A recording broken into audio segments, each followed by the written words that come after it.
Hey, look at that. You got it right for once. For once.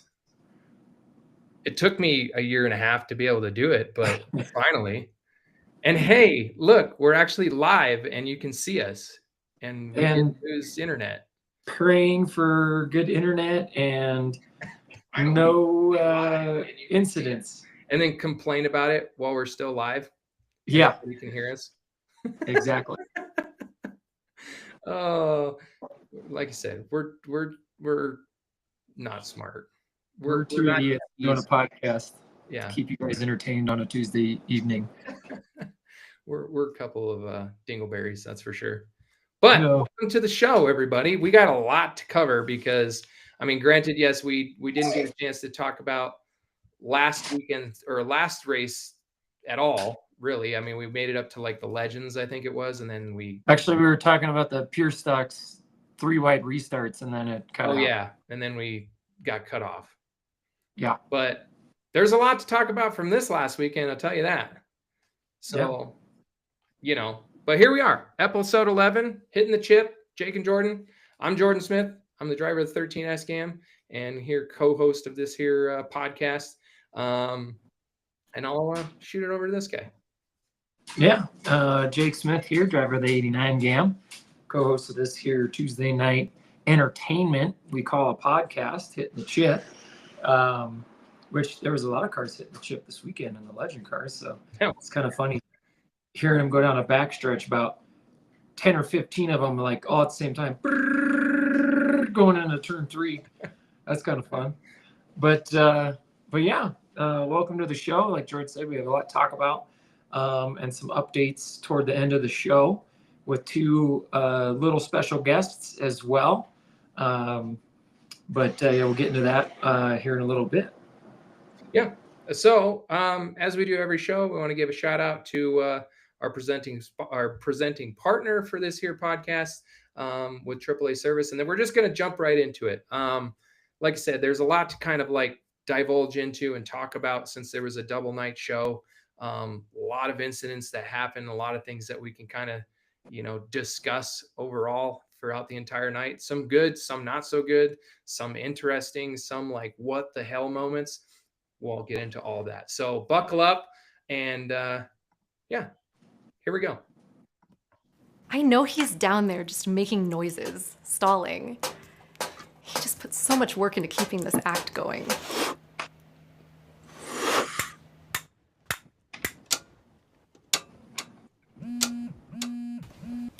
Hey.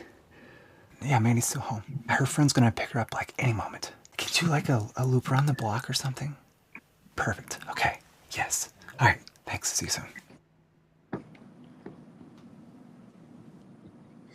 It's so funny. I got to talk about that commercial real quick because actually tomorrow we are going to shoot round 2 of the Jake of all trades. So they're going to be really funny. Like I feel like I need to be the Jake in that commercial because my name is Jake. It's Jake. Yeah, that would be actually. No, you're more Jake from State Farm with khaki pants and the red shirt. Yeah. I tried when I was working at the bank. I tried to get the moniker of Jake from the bank, but you know, it just never stuck. Just copyright laws and stuff. I guess it took forever and it never stuck. Yeah, you don't want those cease and desist letters. That would. Yeah, I probably would have got one too. Yeah, you just need to like shave into like a pirate stash and all that, and see, it's whatever. It's whatever. I just let it grow and see what happens, and then it's like, just shave it all off. I know you got some furriness going on right now. Yours grows in much like thicker than what mine is, and we come from the same womb. Yeah, you get a lot of thin hair, and I just get very thick, not a lot of thick hair. Yeah. It's true. Mine's more or less leaving the top of my head and going to the bottom of your face. Dude, it's going down the drain is what it's doing. Like, it's not even that. So, all right, enough about us. Let's divulge into it. So, 4th of July weekend, always have this one is like number 1 looking forward to on the season. Sprint cars were in town. it's just an amazing show. And the fact that it landed on a Friday night, it was pretty awesome.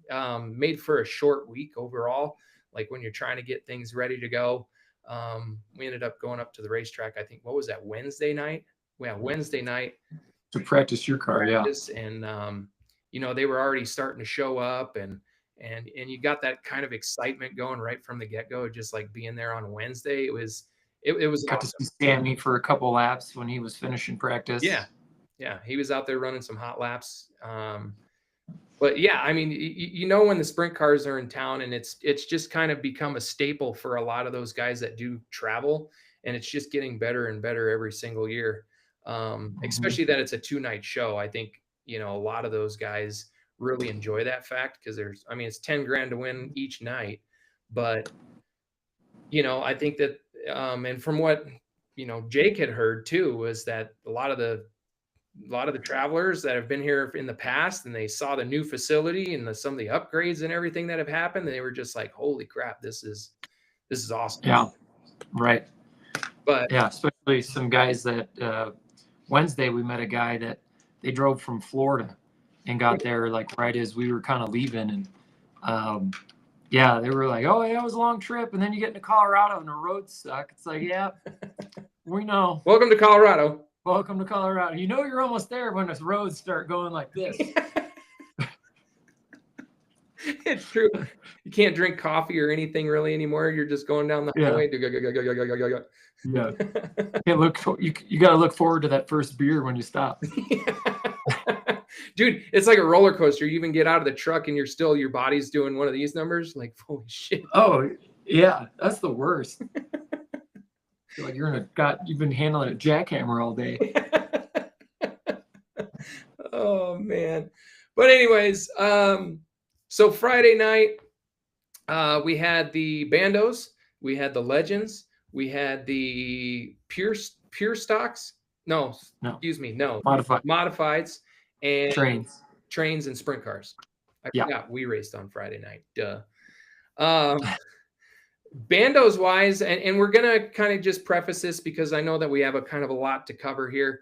We're going to kind of just announce the winners of the dash races, because there was so much that kind of happened within each one of the mains and stuff. So bear with us. The first night for the bandos, junior bandits, the dash winner was Maverick.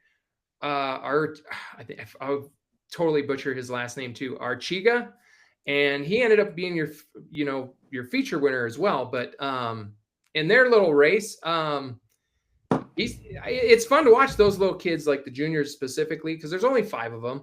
But I think there's been a new winner every single race so far this season. There was Scarlett, there was Chandler, there was Addie, there was who else? I think Leah. Leah's the only one that I don't think has won a main. I thought she won the dash race. I think they posted that wrong. Did they post that wrong? Yeah, I think. Oh, yeah, I think you're right. She won the dash race because that was her first ever win, and then Maverick won the feature, the main event. You're right. Yeah, you're right. So yeah, it's been fun watching them, and you know, we all cheer all of them little guys on. He's 8 years old, dude. That interview that he had was amazing. I didn't get to hear it, but his face getting out of his car was ear to ear grin. Big time. So wide. And you know, he's super young, and they kind of A-Rod had prefaced that before the races started, right? Like, this is the youngest class, you know, there's kids 8 years old racing in this, and he gets out of there, you know, and he's only yay tall, and you know, and he's just ear to ear grin, and you just love to see it. And like I said, it's been fun. They haven't had really too many issues at all. Like, not a whole lot of wipeouts and spinouts and wrecks and all that with those young kids. So it's been great to see. So congratulations, Maverick, your first win. You did an awesome job. And yeah, if you haven't seen the picture online, go check it out. Joe Star got a wonderful wonderful picture of him holding there with his little trophy. He's barely over top of the roof on that bando, like maybe 6 inches. So, and then in the regular bandits, same kind of thing. There wasn't really any big issues, unlike last week. Nora and Emerson getting into each other and getting into the wall. Just some really good battles going on up front. I mean, the 23 and Madison Stanley, the 07, they're two peas in a pod right now. Like, they were just bumper to bumper with each other the whole main event. But Isaac ended up sweeping the night. He's got a really good car. I know that Chris Mueller told me that that's Jackson Mueller's old car. So, they just got that thing figured out and they're dialed in, and he's doing a really good job behind the wheel. And then you got the Outlaws, same kind of situation there. Liam Hammond and Lillian Tuttle, they're kind of the two front runners at this point. Like, it's just a momentum game, seeing who's gonna mess up what corner, and that's gonna be it. Lillian Tuttle, I know something happened to Liam in the dash race, and Lillian ended up winning that one.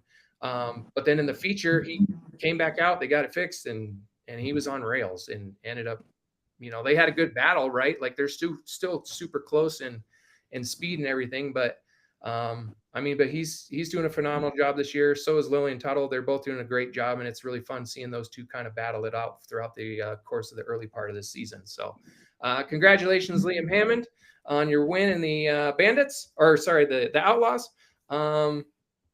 Move on to the Legends, because there's definitely quite to talk about with the Legends, wouldn't you say? Yes. I think for time's sake, we'll just announce the dash winners, because there was, I think, for once, and this is kind of my fault, in the, I guess, slow legend. I hate calling them slow legends, but the dash legends, they were running pretty good, and I think there was like 4 to go, and I was spotting for Paul Himmler for the night. Morgan, who usually spots for him, wasn't feeling too good, and she didn't feel confident, being in the spotter stand, being that it was hot and everything. So I gladly was like, yeah, that's fine. We all help each other out. So I was sitting there, and I'm thinking to myself, man, this dash race is pretty good. There's been no incidents yet. And, we might go green to checkers on a dash. All right, this is great. I kid you not. 5 seconds later, a spin out, and then I can't remember who it was, ended up flipping and didn't at least go over the wall, but I think at least kind of touched the wall a little bit, coming out of turn 4. And it was like, gosh dang it. And I didn't even open my mouth. I just thought the damn thing. Dude, that was a hard crash. Like, it was a pretty hard wreck. And I think there was at least three barrel rolls in that one. Yeah, it just wheels locked, and whoop, there it went. So luckily everybody was okay, and the other 2 cars I do believe got going, and I don't know if they ended up starting the feature or not, but obviously the guy that flipped, the 47 car, has the American flag on the side of it. I can't remember, Johnson or something like that. Ended up being just fine, but that car I don't think started the feature. So, but everybody was okay. Your dash winner for the Legends, I just had it, excuse me, was, oh my God, where'd it go? I know, excuse me, 1 second. Jeremy Kruger. So that was good for him. I know him and the original leader, the 73, because the 73 had like a really slow start. So yeah, kind of took off, and then Kruger ended up catching him and getting the win. So good job, Jeremy, on that one. In the fast dash, I really, like I said, I don't want to talk too much about that, because there was a couple incidents in that. Colton Crocker ended up getting into Danny Medina. They spun out. Colton ended up getting the worst end of that deal. That kind of took forever, and there was some lineup issues, and just kind of go ahead. The only thing I want to say about the dash race, the fast dash race, is that's what kind of snowballed the night.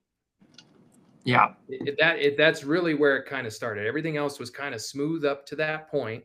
But that specific race kind of snowballed the night, in what was start of the delay of why it ended up being so long. But we'll get into kind of the other Yeah.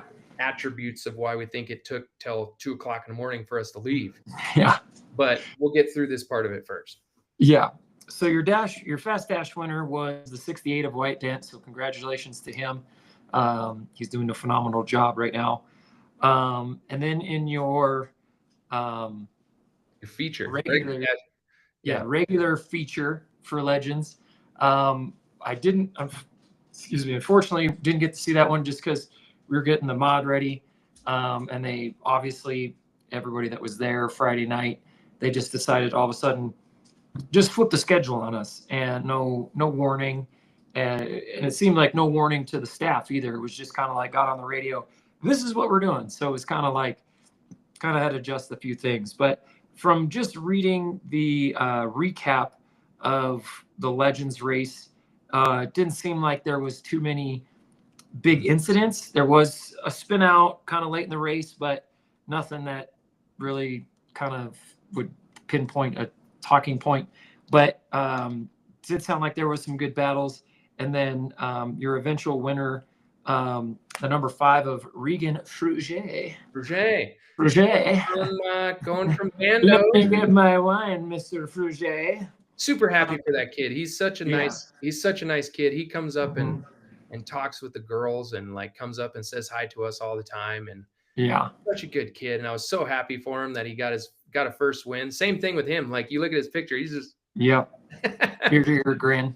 Yeah, I mean, you love those moments for those younger kids like that, and they get it finally have some success going their way and getting the winner's circle. It's awesome. It's awesome. Right, it is. And then in your fast feature, I mean, again, we getting the mod ready and getting over scales because obviously the changing of the schedule, we had to go get over to the scales, but it just sounded like. And from what I've read, it just was kind of just a shit show from the start. And I don't mean this in any sort of bad, negative way toward the drivers. It just, like George said, it just from the start of their fast dash, it just kind of like trickle effect. And it went from lining up right, and especially after choose cone stuff, it's like, just to quickly pinpoint, when we do the choose cone, if you choose the bottom and you're like 9th in line on the bottom, and there's only 2 cars up on the outside, you cannot break formation and be like, oh, I'm going to go to the outside because I'll be in like 6th. That's not the way it works. You chose to go to the bottom. You stay on the bottom. It's hot on the bottom. Right? It's fucking hot on the bottom. Motherfucking hot on the bottom. Right. So hopefully everybody got that reference. I hope they've seen that video. That's funny. I hope everybody did too. But it's just stuff like that.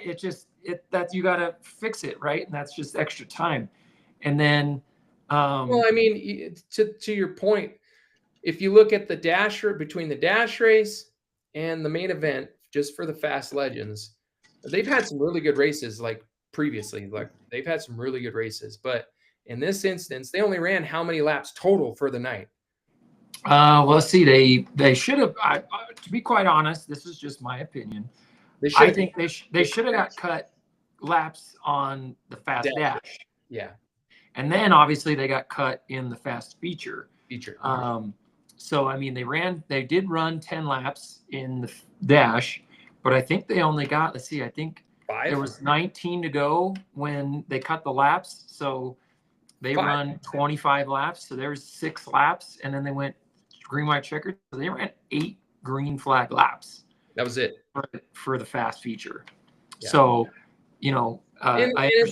it sucks because it's a lot of money that goes in to racing. Totally understand. You think about all the preparation and everything, and it comes down to a situation where, you got too many cautions and you only get to run 8 laps for a night.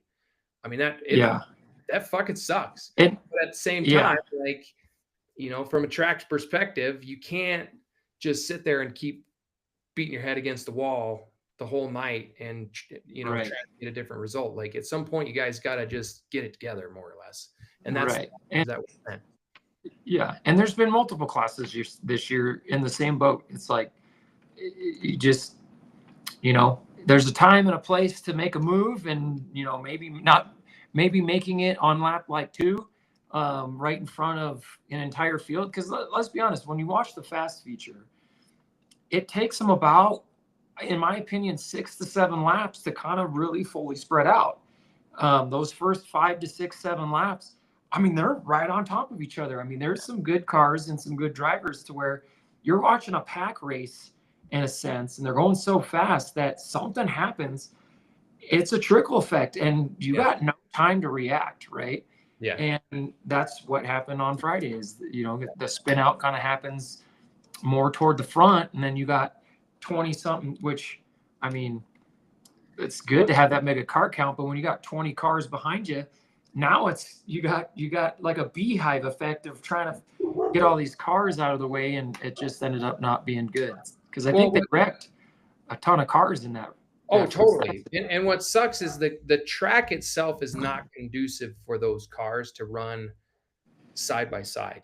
Like it is a 1-lane racetrack. The way that it just works there.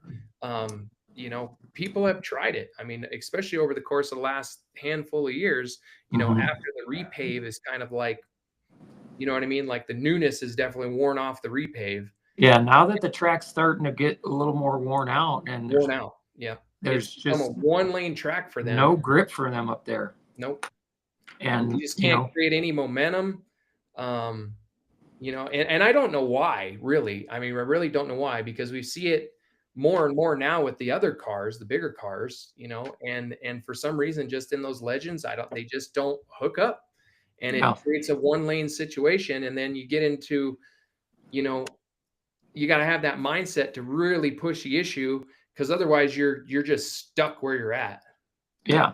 And then you get in an instance where guys are trying to get down to the bottom from the outside, and you're pinching off as much as you can, but they're open wheel cars. And when you pinch too much, things can happen, and wheels can lock, and bad things happen from there. Bad things happen, So it's unfortunate that they didn't get to run a full feature. There's a lot of guys that we know and friends with in the feature or the legend cars that we'd love to see them battle it out. Just unfortunate events, but super proud of this guy. He's been around forever, and he's been working his ass off, and he's been right there so many times, and just had bad luck, or just something late happened. But Darrell Stewart, man, I'm super proud of you getting that win. Saw him at the beer stand after the races, and he didn't get a drink, but you could tell he was like, I deserve this drink, but I don't know if he drinks. I think he's only really out there with him and one other person, but he's got to drive home, so he's at least being responsible enough to not drink. But you could tell he was like, I needed one, right? Toast. So, yeah. He gave Kyle Clegg his vodka Red Bull on top of the vodka Red Bull that Kyle Clegg himself got. So that was pretty funny. But congratulations, Darrell. Awesome job. I know there was only 8 cars that finished the race, but I mean, that's the way racing goes. Is sometimes that stuff happens, and you get a win from battle of attrition, and it's just as good of a win if anything else. So yeah. All right. Shall we move on to the GAMs? Yes. The GAMs, the dash, and we need to talk about this. We've talked about it a little bit, but it seemed like Friday night for the dash race, the new tire roll and the guys that haven't come out yet. We had 3 cars out, technically 4, because Forrest Smith was technically still on new tires because he never actually ran the last race with the 25 and 50 lapper. Mm-hmm. So he technically still had new tires. So we had 4 cars that showed up on Friday that were on brand new tires. And it kind of was a situation when we qualified, they originally put them in the fast dash because they all qualified in the fast dash. And then all of a sudden it was like literally cars. Yeah, cars are going through staging, realized, shit, we screwed up. had to readjust the actual lineup. So they're literally doing the lineup change in staging, right? So that kind of screwed some things up, but you had a lot of fast cars behind. These guys aren't slow by any means. You know, there may be a couple tenths off, but obviously on new tires, and you're on third night old tires, you can't beat new tires, right? No. So you had a lot of fast guys trying to get up front there, and luckily there was no incidents, but you can definitely tell there was a lot of cautious driving going on in the dash race. But we went green to checkered, and like I said, without incidents. And your dash winner was Forrest Smith, so congratulations, Forrest. Did a fantastic job there. In the fast dash, George kind of got the, shake your finger at you. Well, I got a talking to. You got a good talking to, I don't know if anybody knows, but context wise, yeah. I started on the pole, and the 4 car was outside of me. We're going into turn 1 and 2, and he's just beating on my right front. I mean, just doing one of these numbers all the way through 1 and 2, coming out of 2, going down the back straightaway to take the green flag. And I mean, he's just on top of me. So I did what Kyle Busch would have done, and I just reached over and gave the 1 finger salute out the window, and everybody caught it going down the back straightaway. And so I got a talking to from it. Yeah. But I didn't appreciate getting banged on the pace lap in a dash race. In a dash race, So, anyways, yeah, so that's what happened. Yeah. And then, but anyway, we went green checkered in the fast dash as well. George led every lap, won that one.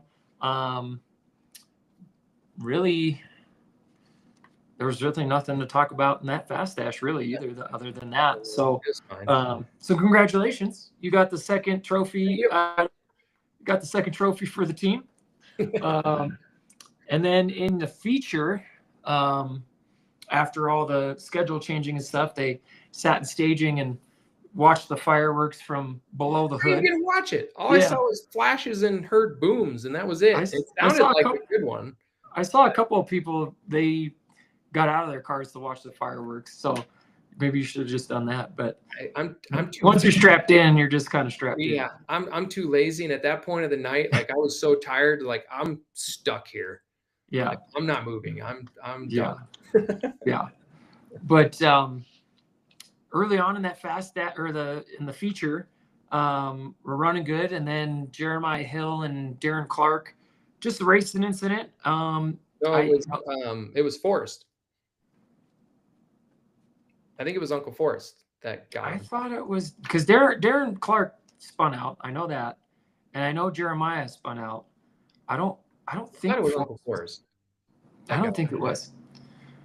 Either way, 2 cars spun out. I know one of them was Darren Clark and Jeremiah Hill.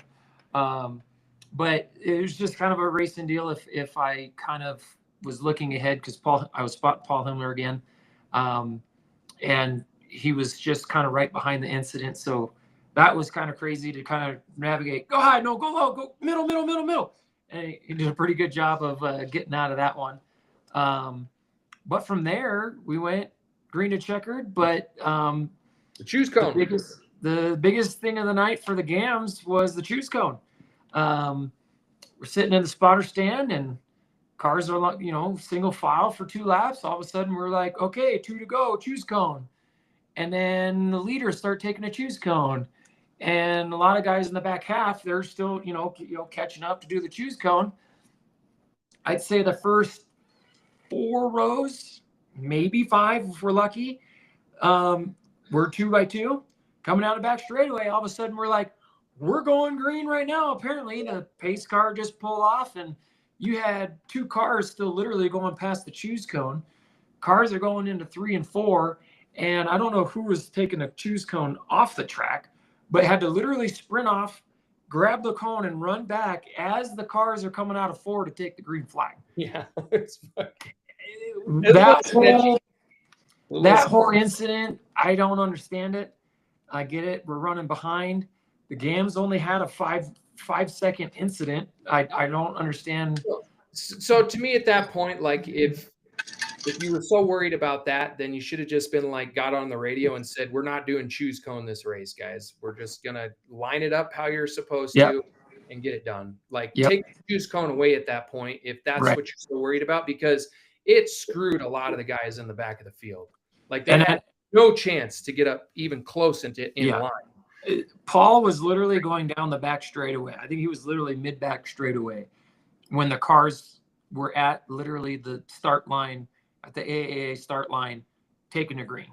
And it just screwed his race. I mean, he ended up catching up kind of to the rear of the field, but he, you know, as a racer, you show up to race. And the last half of that race, he didn't race anybody. He was racing to catch up. So, Yeah. you know, at least for me to help out, I was trying to help him with a little bit of line and entry and stuff, and trying to do my best I can to help another driver at least better himself.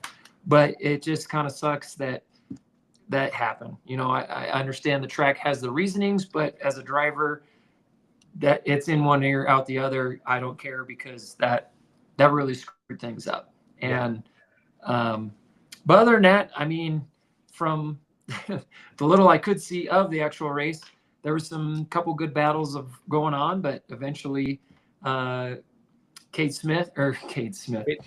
Fox. He's been adopted.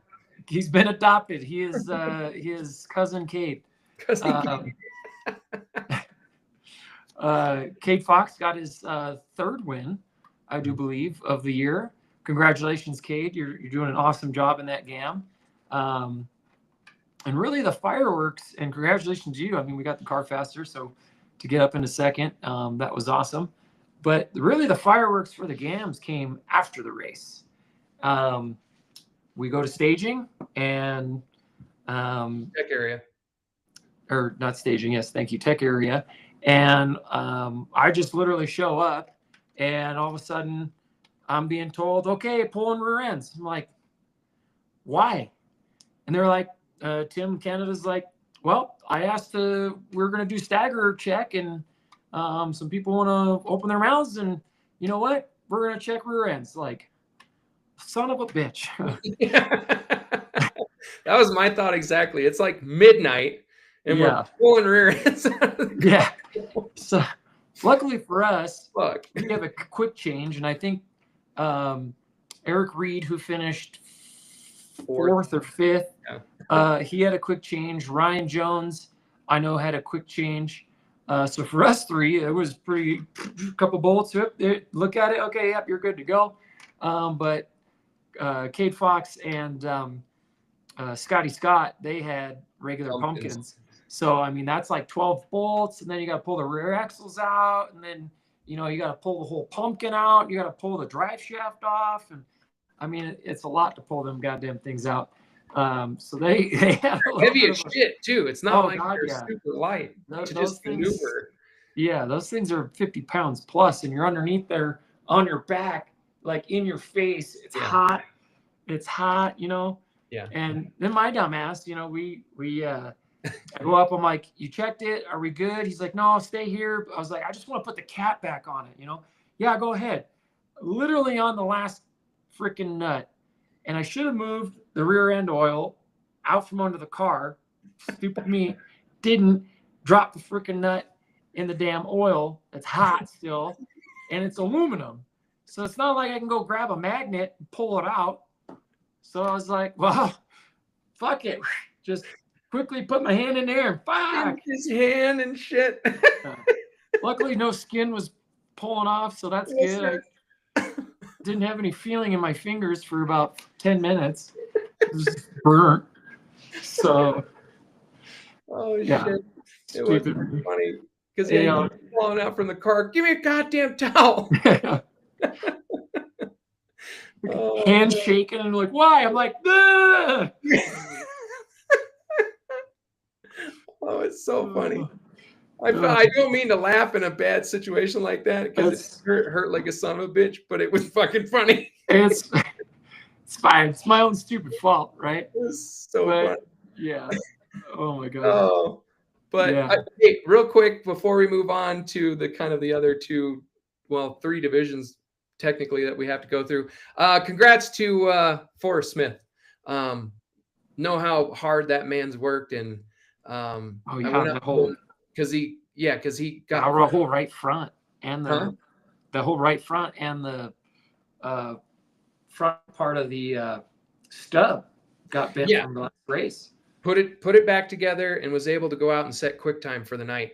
I mean, you all know his story, and to see the look on his face after I went up and congratulated him, it was awesome. Like, he was talking about how that was just like such a good feeling and such an accomplishment to be able to do that. So hats off to him.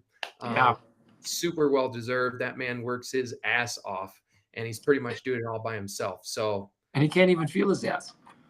Yeah. I hate to make a handicap joke, but I'm sure he'll laugh at that one. Hopefully. Yeah. Hopefully. Better come punch you in the face. He might run me over. Oh God, Jake's on one again tonight. I'm always on one. I don't want to spend a ton of time on the trains because there wasn't really a whole lot of talk about with the trains, more or less, other than they had a couple of them break down and it took forever to get them off the track. But the He's other punching. He said, "True that." True that. The circle drags. Oh God. Dear God. God, that's all I can say. Like, I found out the company name on the side of that one. What was it? It's called Unique Vision. Someone needs some new glasses because obviously they can't see a white wall coming straight at them. Dude, that is funny. That is like ironic. The fact that you smoke a company car. Maybe it was on purpose. Wall, huh? Maybe it was on purpose to be like, you could be like this guy. So come see us. Yeah. Don't be like this guy.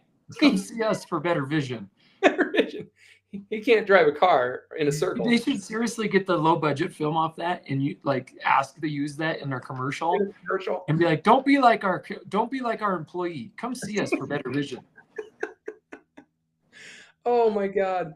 I mean, because they saved that specific car, you know what I mean? Like, it was brand new. It still had the temp tags on the damn thing. Yeah. And I remember him going down the backstretch and he was hauling ass, but he was so shallow, like going into turn 3, right? He was way high. Sorry. No, yeah. He was way high and he entered like way high in turn 3. And I never saw the brake lights come on. And I'm thinking to myself, I was like, this motherfucker. And he had a passenger that was hanging out the window. Hanging out the window doing video. Yeah. All the way down the backstretch. I just saw the camera hanging out the window. And then he goes in, sails into turn 3 and like way up in the top groove. And you see the wheels just keeled over, right? But no brake lights. And you knew what he was doing. I mean, he was still full tilt on the throttle. And you could just see him getting higher and higher coming off the floor. And you're like, oh my God. Okay. Come on. Lift. And boom, I think he hit the tire at the entrance to the track, just like scrubbed it. And then boom, right in the front stretch wall. It was like, what?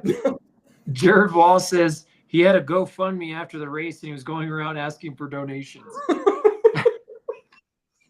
I think you're going to need a little bit more in donations there, buddy. Oh my God. That's a $60,000 car, something like that.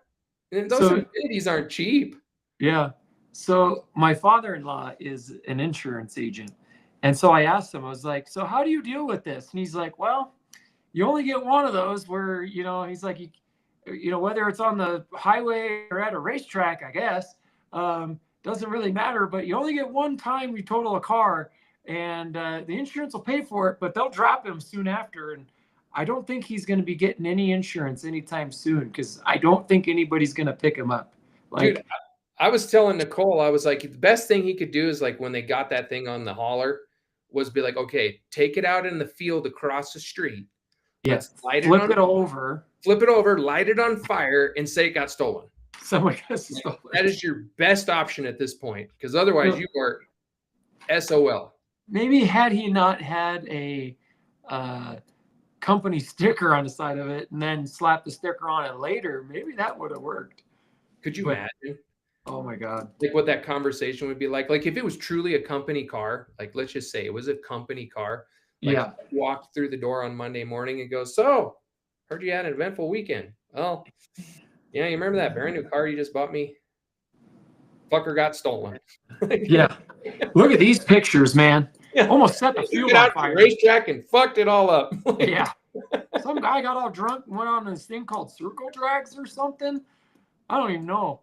At least he actually did pretty good. He made the final race and was about 20 feet from winning. He was this fucking close. Almost Yeah. got that trophy. Almost got it. Yeah, $70,000 trophy. $70,000 second place. Oh my God. Oh, insurance company will not pay. He is in a speed cut. Oh, well, there you go. That guy ain't getting any insurance on it. Oh, I do have to say this. I want to pull this up because this is really funny that this is ironic, more or less, too. So take that AA plumbing truck.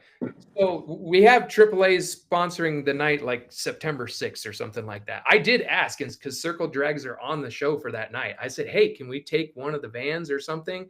And I was told a big no. Like, well, you can do one of the Renegades. I said like the little Maverick truck or something. Dude, I would Or the Maverick truck, yeah. do it in one of the vans. That would just be hilarious. See one of them big old vans with the ladder on top. The fucking box truck. It's like tilting over going in the corner. That's what they're afraid of, is just like, one of us taking it out there and it's just trash. Whatever. They put a freaking go-kart with doors in a fucking big old like bottle on top of it and let them do a donut. Well, I don't know if you want to say that was a donut, but he did a 360 turnaround in the middle of this front straightaway. Oh my God. Yeah. But I mean, so there in turn, like going back to, what kind of delayed the night, that was another half an hour cleanup that you just totally didn't expect. Yeah. And because they couldn't even get that car on the hauler. Like it took them forever to get that thing. Yeah. Because that thing was all the way on the ground. Yeah. So, but then after that, finally got the sprint cars going. I think they took the track at what, like 11:15? Oh man, it was late. It was late. It was so late. I couldn't believe it. Like when we were I was sitting there talking with Mark Bremkamp and, like, man, we're going to have to go after the fireworks show and all this and that. And I turned down and I looked and I was like, oh shit, it's 10 o'clock. Like it's already 10 o'clock and we hadn't even raced yet. Yeah. It's like, oh my God, this is going to suck. Yeah. But I want to say the GAM race went off at like 10:30 something. Thank God we didn't have any issues. Like really, thank God. Yeah. And like we're in a big group message with everybody, like all the GAM drivers are. And that was the first thing I said. I was like, good shit, guys. Like, thank God we got it. We weren't the delay of the night. The delay. Like we did a good job. So, but sprint car show. I mean, it sucks because we didn't get to watch the first like 15 laps or so because we were messing around and burning my hand, taking rear end off. But we at least got to watch the last half of it. And dude, it's just so badass watching them things haul ass around. And they started. Didn't they start every car? I think the first night. Yeah. Yeah. First night. I don't think there was any. Let me double check. Let me see how many started that feature race here. 26 started the feature on the first night. So, and damn, you know who? I mean, you knew who was going to be super fast. It's been the same 5 people or so the last, 3 years that they've been doing this now. Bobby Santos, Aaron Willison, Davey Hamilton Jr., Brian Gossel's always been really good. Then you had Sammy Swindell. I mean, you had a huge name coming doing the asphalt side of things. And you had a lot of locals that came out, Mike Hathaway, Adam Hilton was there. Chris Mueller ended up showing up. Poor Chris. I mean, he hadn't put one lap on that car came out, missed qualifying, everything. The first laps the car's ever seen was in the dash. Yeah. You're like, Literally got pushed out in front of the GAM dash just to see if it would start. well, yeah, they were just warming up the motor. Yeah. And yeah, it got pushed out just to start it and get it warmed up. And that was the first time it had seen the track. Mm-hmm. That exact moment. But man, I mean, you know, they had some cautions early, and it was kind of, and we'll get into the second night here in a minute. You know, they had some cautions early, but then they had some good green flag laps there for a while, and man, you just watching Bobby Santos got out front, and man, that car just it is so hooked up, it just doesn't move, and that's the most amazing thing to see. Those specific cars, because there's a lot of them, they're going through the corner and they're sideways and stuff, and that car, it just is on a stringer, right? Like it is just wound up all over the place. You know, and then they hit lap traffic, and seeing them slicing through traffic it's fucking amazing, right? Yeah. Like, because there's You no just- radios in those cars, there's no mirrors, there's no nothing. Yeah. You're just kind of like butt puckering for them, like, oh, okay. Oh, dude, yeah. seriously. Oh, yeah. You see them come up, get close to the wall, you know, they're sideways coming off the corner. You're just like, oh my God, Woo! don't flip, you know? Yeah. Oh, That's but, you know, then they had, what was it, like 5 to go. They had a caution. I think somebody blew up. Yeah, it was Because like, I remember when we got done, when we got told we were good with tech, all of a sudden we were moving the car and you just see this puff of smoke going through 3 and 4 over top of the signs. And somebody had said somebody blew up or something. Yeah. Well, and then you had Bobby Santos and Willison were on the, you know, side by side with each other on the front row, taking that restart. And, you know, usually Willison puts in a really strong effort late in the race, like really late in the race. Like the last 5 laps, he just comes out of nowhere. Yeah. Ends up putting on a show. You know, it's happened the last like 2 or 3 years. So I was really expecting some fireworks there, but like I said, Bobby Santos just kind of got out front and just took off. And he was what, 3-4 car lengths ahead, 5 car lengths, maybe even by the end of that race, even in 5 laps. He really had, I mean, Willison really didn't have anything for him at the end of that race. Yeah. But yeah. I didn't get to watch any of it. I just heard who won, and it was like, yeah, sounds about right. yeah. I mean, what was that? His 6th? That was his 6th win there, in a sprint car. Yeah, I think he won both last year and the year before that. Yeah. They said it was like his 6th win. I don't know what are the other times that he's been here that he's won, but 6 times, and they only come once a year. I mean, that's pretty fucking good. Yeah, I think the last time he hadn't won was when it was the actual King of the Wings back in like 22. And I think Willison won it then. Because I remember there was something that happened after Davey Hamilton that won that one. One of those guys, yeah, because there was something that somebody like didn't pull to the middle and do scaling after the race or something. Like there was a huge hoopla about that like a couple years ago. Yeah, but yeah, Bobby Santos, he's good. He's a shoe. Yeah. So I'm really excited to see, and again, we'll get into the second night here in a minute. I'm really excited to go down to Vegas and watch that open wheel showdown now. Getting to experience that. Oh yeah, with those cars, dude, it's gonna be absolute nuts. Yeah. And I was talking to Chris Cox on the backstretch during the dash races for them, and he was saying that same thing. He's like, "You think this is fast? Wait till you see him down there." I was like, all right. Yeah, when they have some banking. Well, yeah, I mean, they're just, you know, the straightaways are longer, so they're just say it's a little bit bigger track. Yeah, it's just bigger. But anyways, congratulations to all the winners from Friday night. It was a lot of fun. Like I said, it ended up being an extremely long night. It was just kind of one thing after another. You know, the only thing I can really say is when you have, and we talked about this quite a bit, you know, you and I, when you have the sprint cars in town or the ARCA series or any big traveling touring series, you know what I mean? And the fans, it was packed. Like both nights were absolutely packed. The first night was a little bit less than the second night. Yeah. It was still max capacity. You know what I mean? And they're there to see the sprint cars. I mean, nothing against any of our divisions, but they're there to see the sprint cars race. We're the lucky ones to be there with it that packed. Correct. Yeah. And at that point, like when you have that show going on, you need to make that more of a special event, and screw the points racing for us. Honestly, like it really doesn't matter. I know we only have a select few races, but when you're getting over at midnight, after midnight, and you're having the sprint cars, because the stands after the fireworks show, half the stands were gone. Like they left, and they didn't even get to see the sprint cars run. Yeah. It was so late in the night.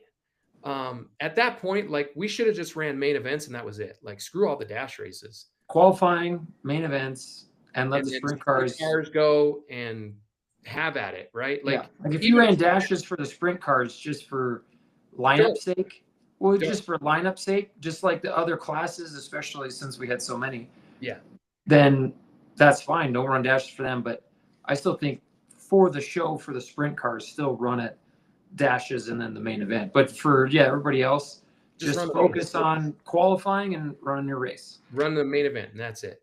Because I mean, granted, you had all of the you had the biggest car counts, like divisions wise, you had all of the biggest car count divisions running in the same night. You had 30 plus sprint cars. You had, we were down on modifieds and we still didn't have enough parking spaces for everybody, but we were down on modifieds. We only had 18, but normally we carried 22 to 25. The Legends cars, they pull 30 plus cars every single night. Bandos, there's 20 some of those cars every single night. You know what I mean? Like it's just, it was just, you knew we were in for a long night at that point. Plus you had the trains, and then you had the trains as well on top of that. Either cut down on the divisions, started earlier in the night too, maybe start at 5 o'clock if you're wanting to do that same type of schedule. 4:30, whatever, right? Like just to get it in. At that point, you had too many divisions. Too much expectation is on the sprint cars itself. Or start the sprint cars first, for God's sakes, and then move the rest of us after them. Yeah. But sure that you just get that show in, right? Like that's the biggest thing. That was the biggest thing for me, is like it was just so late in the night that it was like, oh my God. Yeah. Because especially with the sprint cars being there, a lot more people will stay because they want to come into the pits and get autographs. So it's not like everybody's just gonna hightail it out after that. Yeah, they'll stay to get the autographs. That's what they came for. Well, and that was the bigger thing, is like nobody came to the pits hardly after the show was over. Like we didn't hardly sign any autographs because just was 1 o'clock. Yeah, it was 1 o'clock in the morning. You're right. It was 1 o'clock in the morning. I didn't walk through the door till 2:30 in the morning. Yeah. And by the time I showered and got like cleaned up, it was 3:30 by the time my head hit the pillow. Yeah, I think for me it was like 3 o'clock because I was trying to just think about the night, decompress, and I was hungry, so I had to eat something, which is a terrible thing to do at 2 a.m. is eat something and then just go straight to sleep. But at that point, you know what I mean? Like the sprint cars are the show. We're just fillers at that point. Like our races really shouldn't matter all that much. Like it does because we want to race, but at the same time, like it's about those cars, and that's what the fans paid to come see, was those cars. And I feel bad for them on that specific night, because I feel like some of the fans got cheated out of it because they didn't get a chance to really stick around. Because I know as a parent, right? Like you got young kids with you, and if they're passed out in the bleachers, like I'm not going to stick around. You know what I mean? Like they're tired. I'm going to go home at that point. Right. I didn't get to fulfill my whole experience at that night. So, right. But anyways. Second night. I do before we start going on with the second night. Brad Skufka, if you're listening, or if Val's listening, I hope you're doing okay, man. I didn't really see exactly what happened. I just saw your post, and I just hope to God you're doing okay today. I mean, that's a bad ordeal, having a fire like that. So I hope you're doing okay. Hopefully everybody reached out to him, and at least showed some love toward him, because that could have been a freak accident, and it could have been a lot worse. Well, and Mike Leary, heard about Mike Leary. And Mike Leary, yeah. Yeah, I hope he to had a God heart it's attack. doing good. Well, yeah, and he had to have surgery and had a double bypass, I think. I don't know, but yeah, I think that's what I read, was like a double bypass. So supposedly the surgery went well. He's in the ICU, but I haven't seen much updates. I haven't been on social media recently. So if anybody has an update about him, please drop it in the comments. Would love to hear more about him. Mike's a great man. We've had numerous conversations with him. So yeah, definitely thinking about him for sure, and hoping he makes a speedy recovery. And yeah, Brad Skufka, man, I mean, that freak accident, and glad nobody was overly hurt.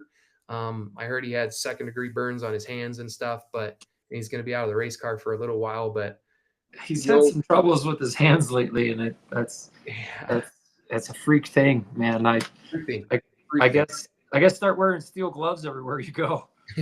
I don't mean to joke, but I mean, just freak accidents. He's all right, Yeah, he's all right, and freak accidents happen, and you just never really expect it, right? Yeah. So, all right, on to night 2. Quick turnaround for a lot of people, especially the sprint cars. A lot of those guys, and even some people did double duty. I know the Himmlers, they went from modifieds over to the pro trucks. Yeah. So quick turnaround night for a lot of people. As we said, we had you had the figure eights, the pure stocks, the pro trucks, and the wing sprint cars. The only one that didn't really make an appearance was the late models themselves. So, again, we'll kind of just get through the dashes, because we want to kind of talk about the main events, especially one big part of one of the main events, which figure eights, man, I mean, I love the figure eights to death. I really do. And I'm not going to, and hopefully this doesn't put off a bad vibe or anything, but fuck, I mean, I wish they just had more cars. I mean, you have, they got some really good drivers right now, and they put on some good shows. You just want more action in the X.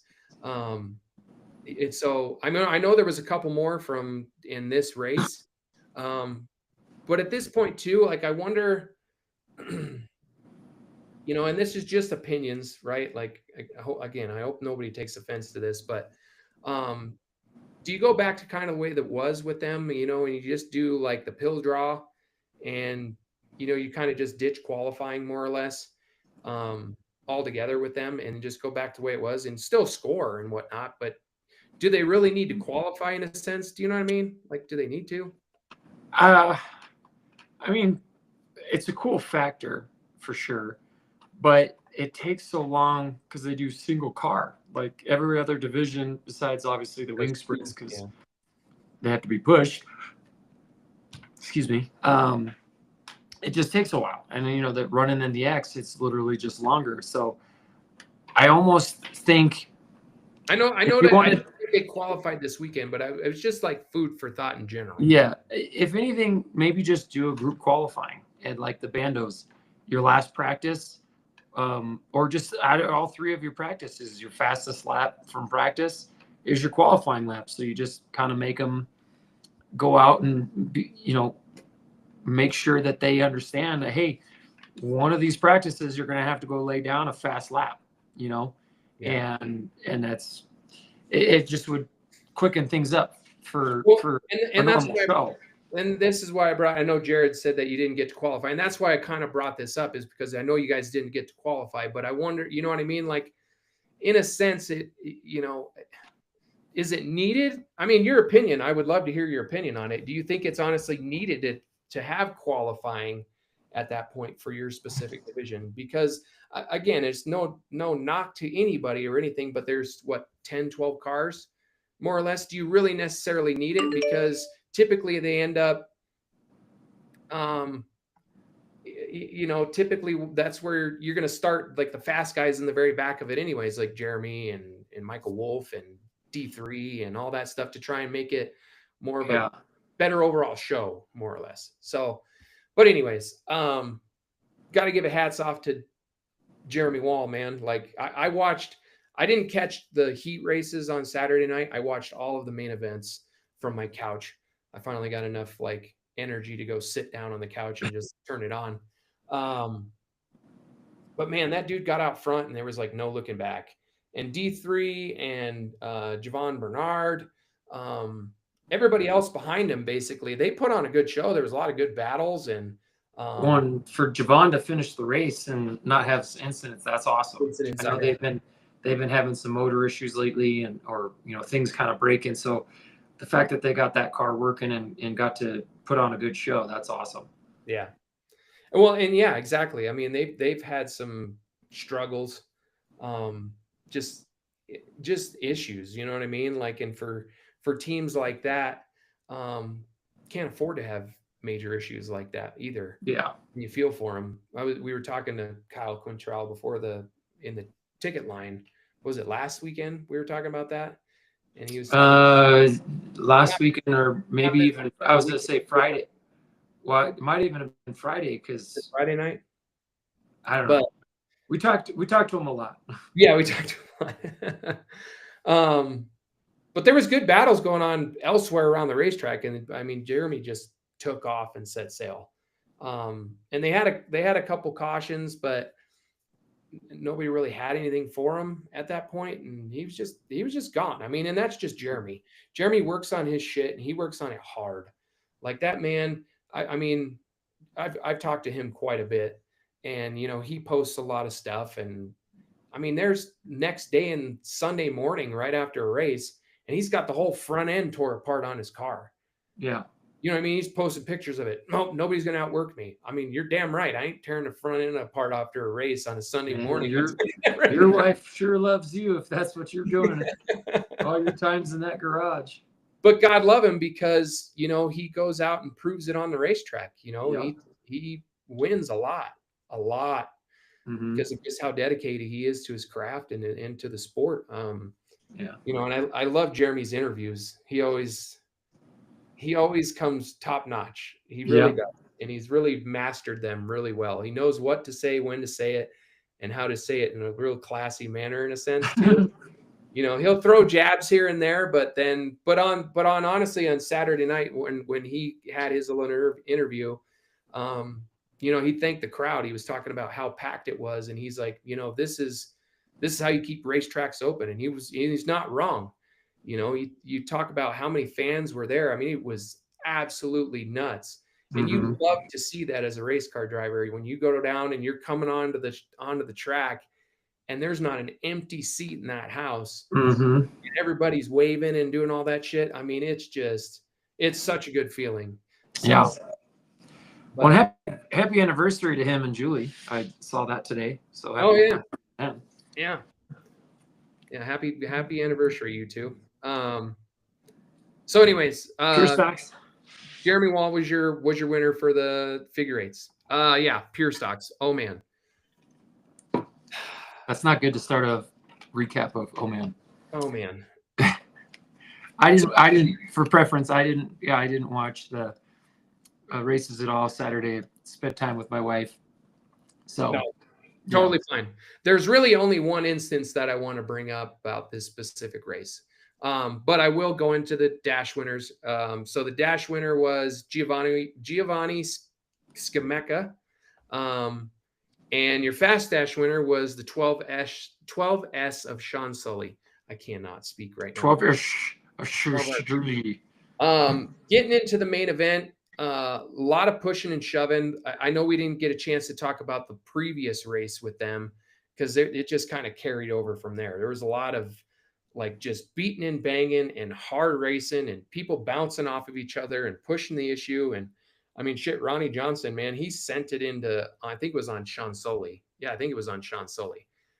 Pushed him up out of the way, beating on the door, getting up underneath him, and he ended up getting up into the lead. But really, the the main part of that race came, I forget what position they were even running, to be honest with you. But the 5C car got bumped coming off of turn 2. Okay. And I don't know if it was Tanner McKim, or I don't remember exactly who it was that bumped him. It might have been Kenneth Bowles or somebody. I don't even know. But coming off of turn 2, the 5C car got bumped, racing deal. It wasn't anything like he got dumped on purpose or anything. It was just like underneath the nose, and it looked like they just kind of touched. And he spun out into the infield, and he was well off the racing surface. I mean, well off the racing surface. It wasn't even an issue to where I was sitting there screaming, throw the yellow, throw the yellow, throw the yellow. Like, he was well off it, down almost by the dirt, right? And the thing is that he never actually stopped. Like, he had spun out, turned around, and got the car going right away. Well, the leaders were coming down the front stretch at that point, okay? So he turns, goes back up on the racetrack, and I'm like, okay, cool. He got it going, whatever. Goes back up on the back stretch and parks the car right in the middle of the racing line. Like, right in the middle of the back stretch, just puts it in park and stops. And the cars are coming. At that point, they're already in turn 1, and they're just about to turn to turn 2, and he's parked there. And I'm not going to fault the racetrack like I have in the past about this particular instance, because for one, there was no way we were going to be able to predict that. And 2, the fact that the leader was already in turn 2 when he decided to park it on the backstretch. But needless to say, they ended up throwing the yellow as they were coming into turn 2 and coming off turn 2.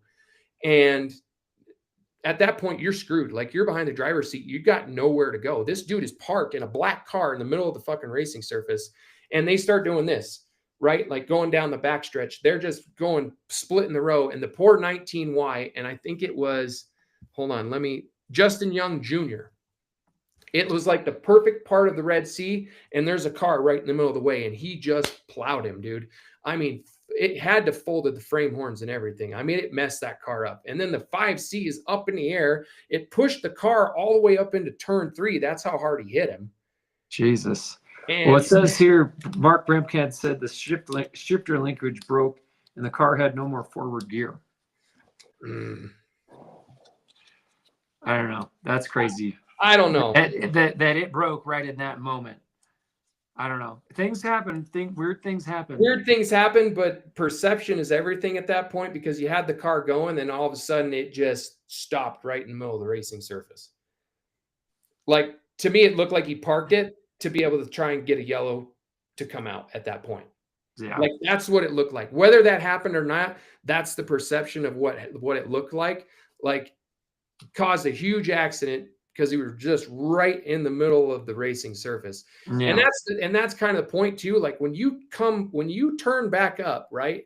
Like, and you're coming back on the track, stay to the bottom. Stay all at the bottom. Stay to the bottom. There's a yellow line there for a reason. Blend up into the traffic. I mean, there's a big yellow line at the bottom of the track for a reason now. That's literally track surface. Like, that's the boundary of the track. Stay right on that goddamn yellow line. Same thing we tell all the bando kids when they're stuck, right? Don't ever turn all the way back up into traffic. You're going to get smoked. You stay on the apron of the racetrack until you get back up to full speed, and then blend up in the back into traffic. Same thing in a big car. You get spun out. You don't go right up into the middle of the racing surface and then try to get going. You go down to the bottom of the racetrack and you try to enter back up from the bottom of the racetrack. Yeah. Because, you got 2 destroyed race cars. So if that happened, I mean, understandable at that point, but that's not what it looked like. It looked like he went over there and just put it in park and then tried to cause a yellow. That's what it looked like. Yeah. Like, a huge wreck. And like I said, there was nothing anybody could have done at that point, because it happened so bang, bang, bang, that it was just like, holy shit. Like, what? Yeah. It was one of those shake your head moments at that point. You're just watching it. You're like, what the fuck? Yeah. Yeah. Bad ordeal. That's just shitty ordeal for a lot of people. Shitty ordeal all over. But because after that, the race was fine. I mean, they got spread out, and there was some good battles going on all over the racetrack. You know, I thoroughly enjoy those divisions, the super stocks and the pure stocks, because they have some really good battles. Mm-hmm. Guys pushing each other and beating and banging on doors with each other and Yep. just good racing, you know? Right. But man, yeah, that was a bad incident. Yeah. Bad. Yeah. Well, So thankfully everybody's okay too. yeah, everybody's all right, but holy shit. Anyways, okay, so your winner of the pure stocks was the 34 of Ronnie Johnson. Second place was Sean Sully. Third was Josh Hopkins, and fourth place was Joel Perry. And Tanner McKinn, the rookie, coming in fifth place. So moving on to pro trucks. Like I said, it wasn't. We'll kind of just touch base on the dashes here real quick. So Happy Free took quick time. Brian Yackey took the fast dash. He was really fast that night. I know that. And then your dash winner was Jeff Walbaum. So congratulations to him. I know he's Nice. had getting some early success here. Yeah. But the feature, man, Happy Free, man. That dude, he's had some bad luck. I will have He to got say, black flagged the one race. yeah. But he's got a damn good truck. You know what I mean? And that thing, especially his suit, is yellow. You cannot miss that guy on racetrack or in the pits. You're like, where's Happy? You kind of look up and you just see brightness. And you're like, oh, right over there, the yellow, all that yellow over there, that's him. Yeah, that car is you can't miss that car or him. Yeah, I love the scheme. I really I do. love it. It's an awesome scheme. The car looks great. Yeah, it's Or a truck, good I looking should say, not car, truck. I can't say that about Brian Yackey because he's just one of our competitors on his car. Yeah. But I'm kidding. He's got a good look. But no, he was fast that night. Happy Free ended up getting out in front early in that race, and I mean he was just on rails. Curtis Hellenbrand was in second. He tried to put up a fight, but like I said, man, Happy just had it going on that night. Like he was just hitting his marks, and at one point they didn't even have the camera on him. Like they were looking all elsewhere on the racetrack. Yeah. And I know Brian Yackey, he ended up making it all the way. I think he ended up making it all the way up into second because he started further back. Yeah, he started further back. We ended up finishing second. So Dalton Webb was on the pole to start the race, and then once Happy got around him, he was gone. But then Curtis was there, and then him and Brian had a little bit of a battle. And then, Brian ended up making it all the way up into second. But I mean, really, there wasn't anything else to really talk about other than that. I mean, just the fact that dude was just flat out fucking flying. So I was super happy for Happy. Does that make sense? Yeah. Super glad. Super happy for Happy. Yeah. Because I mean, he had a really good night, and listen to him too. Same thing. His interview after the race was over, you could just see the joy in his face and all the hard work. I know that after he kind of came back into racing last year, and then he had that early incident in the beginning of the year, and then putting this truck together and having some bad luck, more or less, and some crazy incidents earlier in the year, and then to come out and then kind of wax the field at the end of it. Yeah. Good job by him. Yeah. It's just good to see the trucks, or here at least. I didn't see it, so I guess I can't say that. But here, that they had a good clean race, right? Like you don't want to, with the trucks, they have some good car counts right now, and you don't want to see anybody getting wrecked race cars, right? And I mean it's in any class, but especially kind of like trucks, late models, figure eights. Their car counts like right there from being like really good to like get a couple of wrecked ones, and it's not going to be so good. So it's good to see those classes like that sometimes get a good clean show. I mean, did they go green to checkered? I don't think they went green to. Maybe they did go green to checkered. I'm trying to remember back because I remember we saw a lot of racing this weekend. So did they go green to checkered? I mean, I don't think they had a caution. Let me see. Oh yeah, no, they did. I think it was around like lap 10 or something like that. They had somebody spun out. Yeah, Brian. It looks like Brian Winemaster only did 15 laps. So whether he had an incident or Yeah, maybe it one broke down or something. one of them spun out. That's right. It Okay. was around like lap 10 or 12 or some shit like that. Yeah, as long as it was a clean race and no wreckers coming out and No. And they pulling had, them off the track. like you said, there was 17 of them that started the race, so it was really good to see. There was one counts up. caution. Yeah, and no major issues. Kind of like us, right? Like we had a good car count, one spin out, no major issues. Mhm. Put on a good show. It went quickly. He didn't have this extend the night and all this bullshit. So happy for that group. Good job. Good job to all of them. Then the sprint cars. Back to the sprint cars again. Man, night 2, Sammy Swindell comes out and takes the pole. Oh man, like it's pretty crazy to think that how old that guy is. And I'm not, I don't want anybody to take it the wrong way, but I mean, he's older, you know what I mean? Yeah. Like he's an old guy and he's Yeah. out there kicking ass. He ran a 13.5. I mean, That's fast. That's fast. I That's mean, fast. that is super fast. That's flying, flat out flying. So ran a 13.5, which was faster than the night before. I think quick time for the night before was like a 13.6. So a 10th faster. And I know it was a little bit cooler the second night around qualifying. So I'm sure that probably helped. And they got that car kind of working from the get-go, because it's one of Brian Gossel's cars that they put him in for the weekend. Yeah. But he ended up taking the fast dash win. Eric Humphreys was your dash winner. And then in your feature race, man, I don't know what was going on in turn 2. I don't know if there was maybe some oil down or I have a bad patch of asphalt or something, but they couldn't get the race going.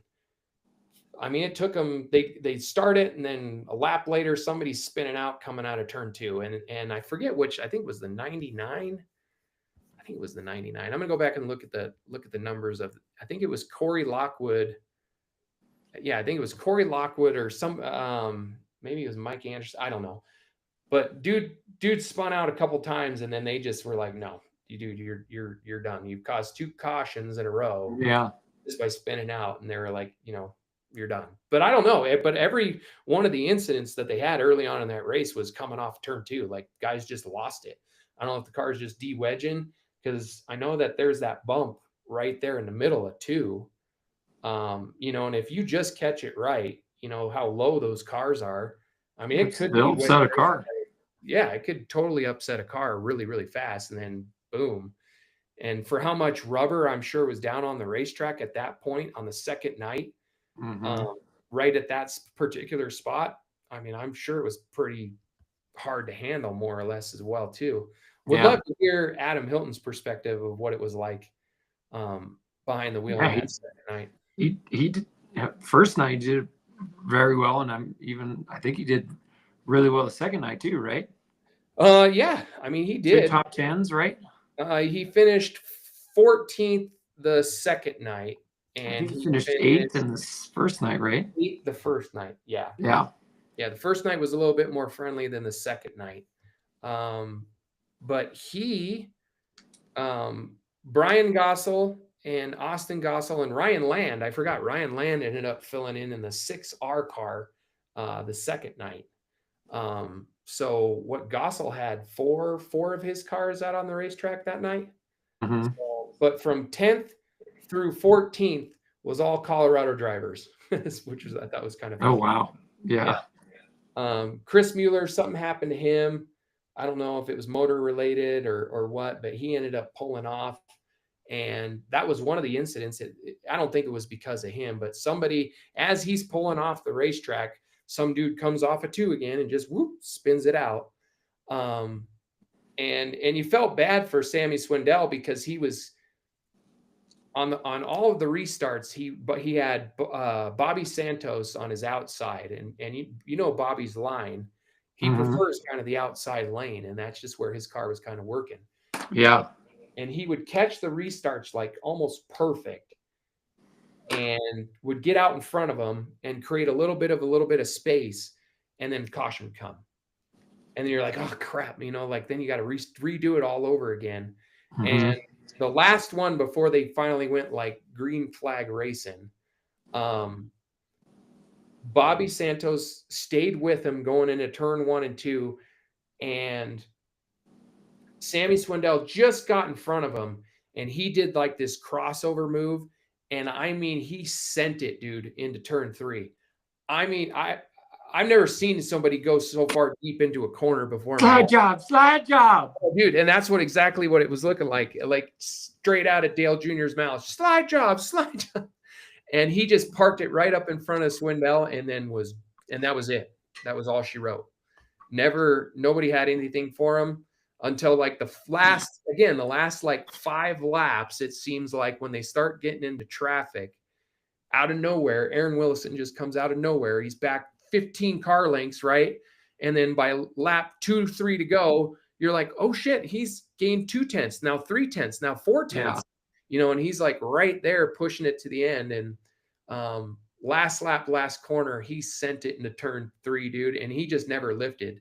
Like cars sideways, and you could just see it. Like he just tried everything he possibly could, but there was nothing he could have did. And then Bobby Santos ended up taking the win and sweeping the weekend. Yeah. So, well, and then I heard something that Swindell got DQ'd. Dude, was there ever a post of anything? Yeah, they said he was too light because he was down. You know, Bobby Santos went over the scales. They pushed him off right away. Same thing with Willison. They pushed him off, and they went to the front stretch, and they were doing their interviews. And then, you know, you're looking for Sammy Swindell to come over and do like an interview, and he's still parked over on the scales. And you can see Tim and all them, and they're sitting there talking with each other. And then they ended up pulling the car off, repositioning like the scales and putting it back on. And they did it like multiple times, but come to find out, he was, from what I read, that he was too light, and they DQ'd him. So yeah, that sucks. But yeah, I mean, it sucks. Rules are rules, man. The rules are rules. Colorado's no different. Well, and you know, I mean, it's a big show. Big show. A lot of money. A lot of money on the line, and got to follow the rules. It is what it is. Yeah. I mean, you know, whether it's him or anybody else, you know, you'd expect it to just be upheld. And he ended up getting the DQ from it and finished 26th that night. I mean, at the end of that race, he didn't really have. I mean, he blew everything he had early in that race, but by the time he's just kind of coasting. Yeah. Oh, more than just weight. I don't know. I haven't seen. The only thing I saw was just the weight related. So I don't anything outside of that. I haven't seen anything official yet. I'll have to call Tim. Yeah, I'll have to call Tim. Get the insight on what the get the inside scoop. I don't think they didn't say it in the thing here, right? I didn't see they posted anything in the recap. No. It just shows them DQ'd in the final results. See, and to me, it's like, why wouldn't you want to, like, what have some transparency there? Put out a post, do something, just like clear the air. Right. You know, all of a sudden, you know, especially if it's somebody with a prominent name like that, why wouldn't you? Yeah, due to not meeting minimum weight and a you know, track width infraction or something. Whatever it is. You know, yeah. Just be vague but detailed somewhat. Yeah. But, I mean, majority of other racetracks do it around the country. I mean, you know, you look at anywhere, 5 flags, and this guy was DQ'd because of this, and we're standing by our decision, and you know, he's put on probation or whatever. Like, you never hear about any of that shit here. Midwest Modified Tour, they take the top 3 drivers and they take their one tire and send it off to get checked, and then they post the picture of the results of the tire test on their Facebook page. So it's like, yeah, just a little bit of transparency there. Just something. Yeah. But man, after that race was over, seeing the pictures from the pits. Oh man, I loved it. Holy crap. I kind of almost jealous, but not. Yeah, I kind of almost jealous. We weren't there, but not at the same time, because we would have been still probably. I'm sure a lot of people didn't leave again till 12:30, 1 o'clock. Oh, I'm sure. But it's looking at the stands and whatnot from like the low budget perspective and stuff, you knew it, like, and it was more or less, it wasn't the front stretch and into turn 1 and turn 2 where you really noticed it was on the back stretch, and there was nowhere to sit, like in the pits, and you're like, holy shit, there's a lot of people there. A lot of people there. A lot of people. Awesome. Like that's why I love this weekend so much. Like, I don't care if we're racing or not, I'll still go out there every single year here going out. Oh, for sure. 100%. Just to watch those cars. Like it's just absolutely incredible. Yeah, one of these years we'll be able to go out there and just sit and watch and drink beer. Drink beer, yeah. Not have to work as hard. Not spotting anybody. We're just gonna hang out and drink some beer. Well, I'm just gonna wear a mask, so yeah, just blend in. Yeah, I'll wear what is that? Dead Mouse, the DJ.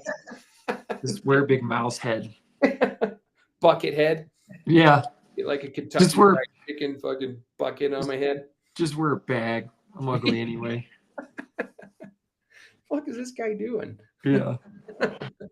But I mean, good races going on this weekend. Some incidents, but overall, I think pretty successful weekend for the track and a lot of drivers. So congrats to all the winners, and looking forward to the next couple of weeks. We got a couple more big shows coming up here in the next couple of weeks.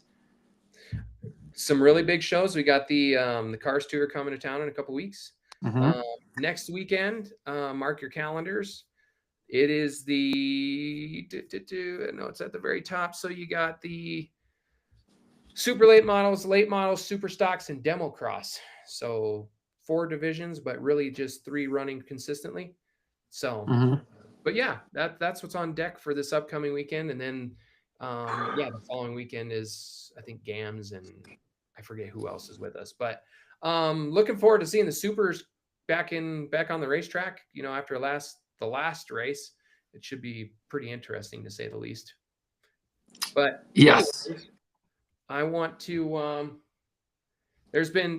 We talked about it earlier. We kind of have like some special guests that wanted to come on and chat for 1 second. They've been super excited to kind of like just say hello to everybody. So bear with me, but come here. So if anybody hasn't met, these are our 2 additions to our racing team. Well, this one, most everybody knows. This is Nora Lee. And then this is Addie G. She is the driver of the 8 Bando. So say hello to everybody. Hi. So are you guys, sweetheart?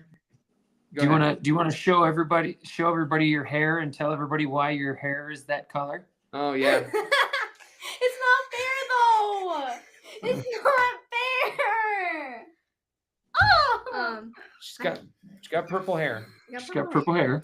So why do you have purple hair? I have purple hair because last race, not last race. 2 races ago. 2 races ago, my mom said, if you what do you want to do? Do you want to dye your hair or do whatever? And I said I want to dye my whole head.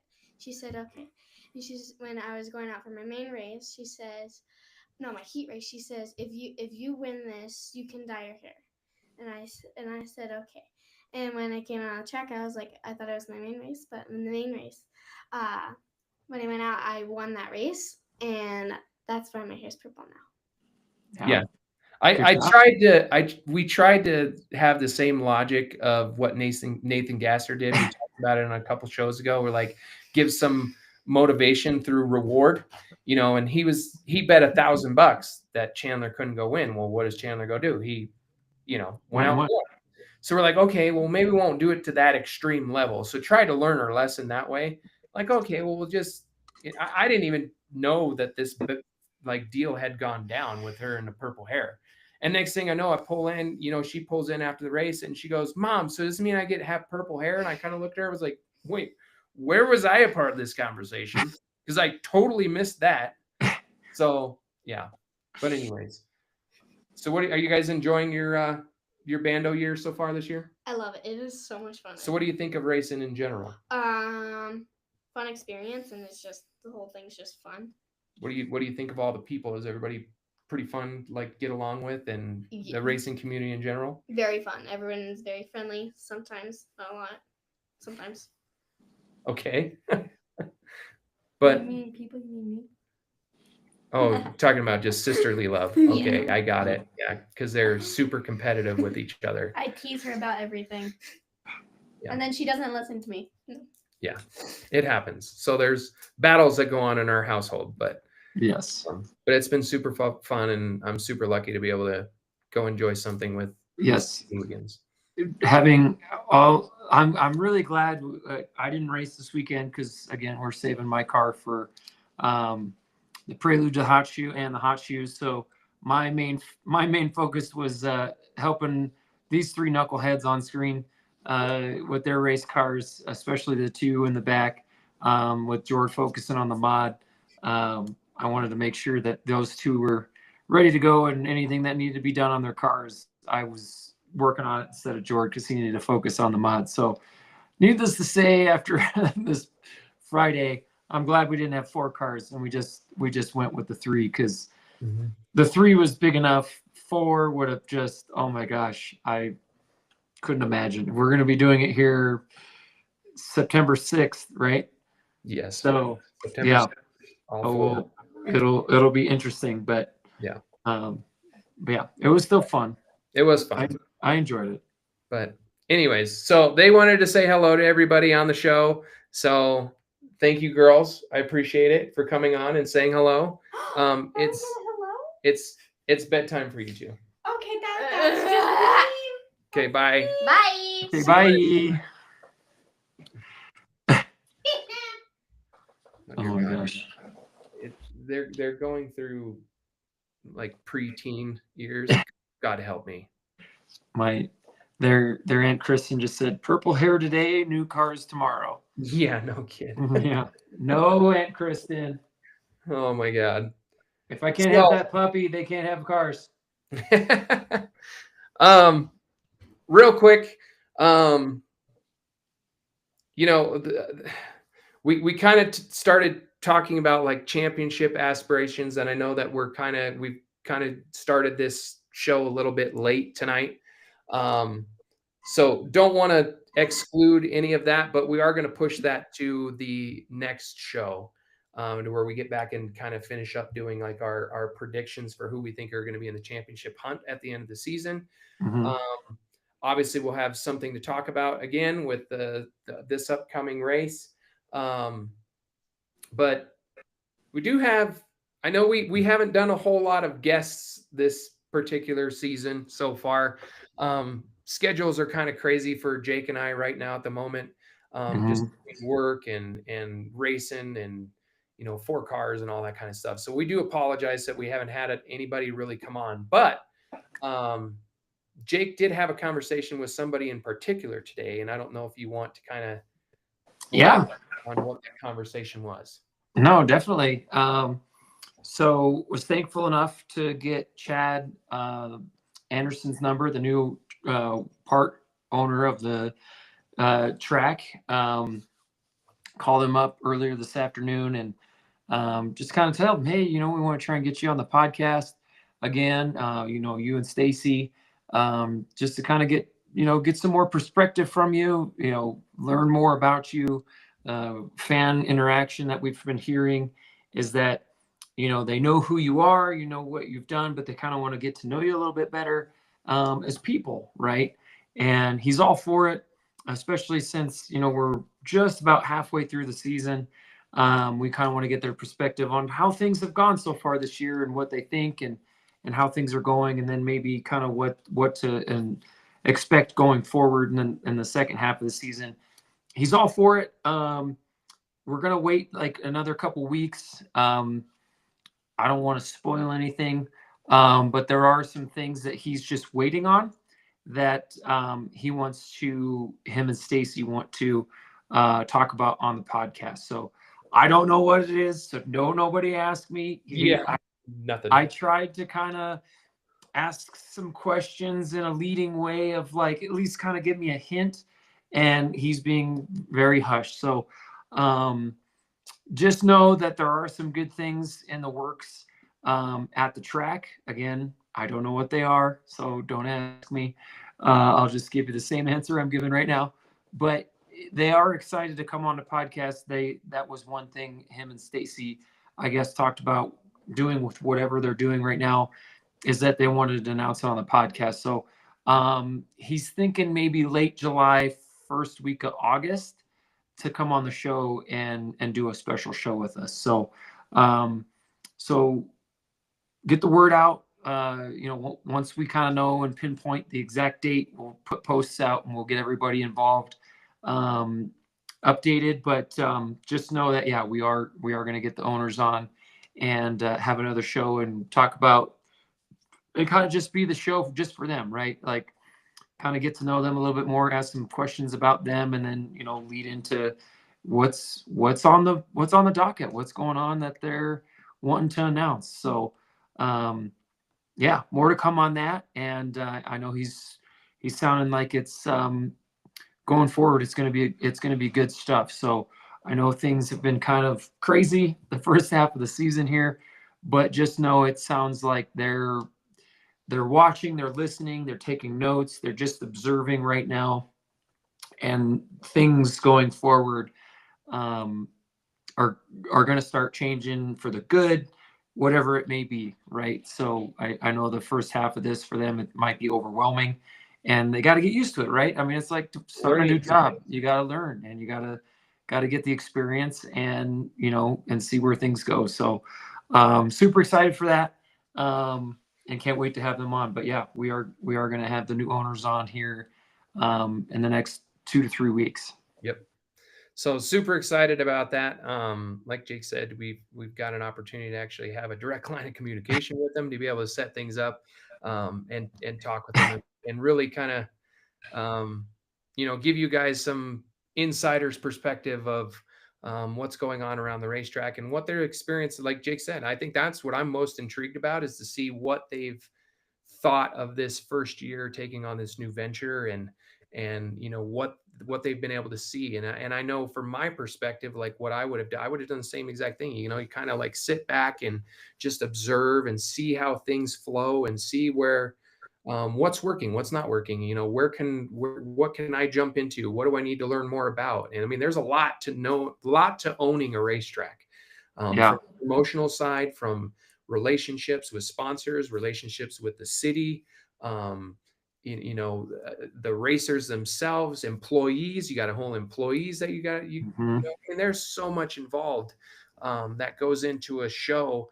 And granted, it's not like, it's a weekly thing. It's hard to put on a show every single week. It's a form of entertainment. Be able to do the same thing over and over again. I mean, there's a lot that goes into it. So hats off to everybody that works there.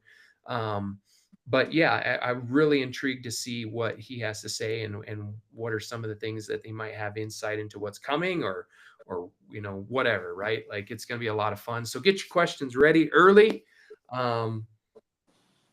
Because that's going to be coming. But I do have to laugh. I think this might have been what you were laughing at, but it is. Just saying, for your internet quality is top notch tonight. We made it through a whole show. I know. Hey, we still got a couple more minutes, so I know. I know.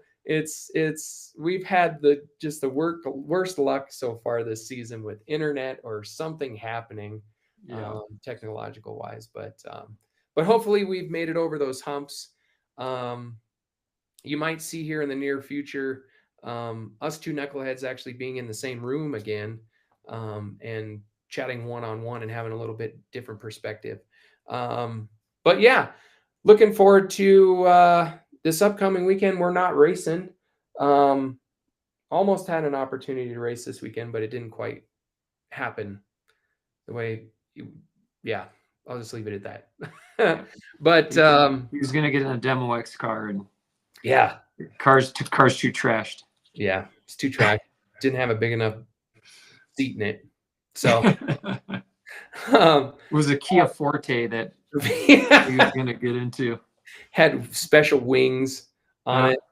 Yeah, Red Bull on the side. Yeah. But anyways, yeah, we won't be at the racetrack this weekend. We will be working on race cars this weekend. But looking forward to kind of just another off night coming up and trying to get better and trying to get faster. I know we've put in a lot of work on every one of our cars over the course of the last couple months, and to have a little bit of success. Even if it is a heat race, I mean, it doesn't matter what race you're in, they're still all hard to win. So to be able to do that this weekend I was super happy, not just for myself, but just for everybody that's helped us along the way. Mark Bremkamp, Tanner Scarberry, Mike Hunter, my dad, my mom, my wife, my kids, you, everybody that's touched that race car. DG, Michael Hines even kind of helped us on Wednesday. He helped us out on Wednesday a little bit. Who else was up there? Tall, skinny guy. Dang it. He's going to Cody Dempster. Cody Dempster. Yeah, he was up there helping us out a little bit, trying to get the car a little bit better. But back to the garage and continue working. And I, urge the same for everybody, get in the garage and try shit out. If it don't work, then you at least know, but if you might hit on something, you might hit on something. You never know. Right. But for me, that's all I have for this show. Thank you all for tuning in, and I'll pass it over to this guy to finish it out. Yeah. Hopefully everybody had a happy 4th of July weekend. I know a lot of people were at the track, but Sunday was an off day, so hopefully might have just been a rest day, maybe a lake day. We went to the lake and had some fun and cool off a little bit. So whatever day you were at least able to have off, maybe see some family, have some good food. Hopefully you spent it and had a good time. Yeah, I'm looking forward to eventually getting in a race car again. But again, we're saving my car for the prelude to the hot shoe, which so far right now, from what I've heard, there's 50 modifieds registered just for the Midwest Modified Tour prelude to the hot shoe. And then 2 weeks later, August 9th and 10th, August 9th, there's 64 cars registered, and normally they get about 10 cars that just will show up and register the day of. So they're expecting about 70 modifieds for the hot shoe itself. So it's going to be a good show. It's going to be a hard show to make. So that's the reason why we're holding my car off right now, is we want to get it right. And for going out to Michigan and racing with the best of the best, you need to put in the work. So that's what we're doing, and that's what we're going to put all our cards in, and I'm looking forward to it. So, but we will, once that show's over, come back and race a couple times here the last bit of the year. So that's not like won't be racing at all this year. Just kind of a later schedule for me. So health is getting better. I do have some people still asking. It's getting better each and every day. Some things that George or parents are just like, hey, I'll help you with that. Like I try to say, no, I need to do this because I need to do it, and I need to get stronger. So health is getting better every single week, getting stronger and feeling better. So thank you, everybody that's talked to me, reached out to me, come up and said some nice words to me the last couple of weeks. So everything's on the right track and feeling good. So I appreciate everybody's support and being there with me on the crazy journey I've had the last 2.5 months. So, but for me, hope everybody enjoyed the show. Again, like, share, subscribe, tell your friends, your family. If there's people on here that you saw that weren't watching, that need to be watching, tell them 6:30 every Tuesday, and just bring some good highlights and chat points for local asphalt racing. All right. Well, from us, thank you all for tuning in. And this is Hittin the Chip with Jake and Jordan. and we'll catch you next time. So take it easy, everybody. Good night.